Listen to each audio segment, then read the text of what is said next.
如果不是闻到香味，真会以为这一颗颗鲜黄饱满像柿子的点心是日本和果子，其实是包着丰富客家馅料的南瓜包。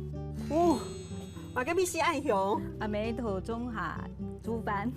阿梅头中下做饭，妈妈在厨房煮饭。我刚问她说，马格米西爱熊，什么味道这么香啊？所以这整桌都是妈妈做的哦。是啊，是啊。哦，苏你懂货。爱熊爱好神，满桌的佳肴秀出客家妈妈郑彩段参加美食比赛夺冠的好手艺。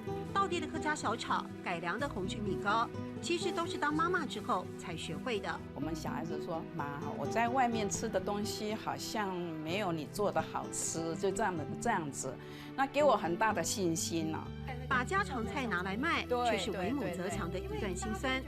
孩子因工作压力而生病。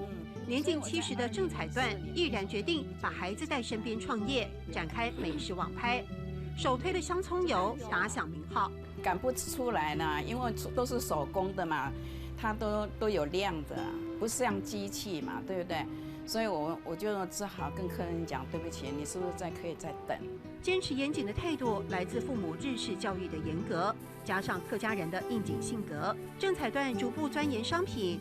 客家酱菜成功的远销到澳洲，让他信心大增。我对客人一定要给他最好的，所以我用妈妈的爱心，自己动手做的最好吃的东西给客人分享。完全手工，连马吉蘸料的花生粉都要自己动手磨。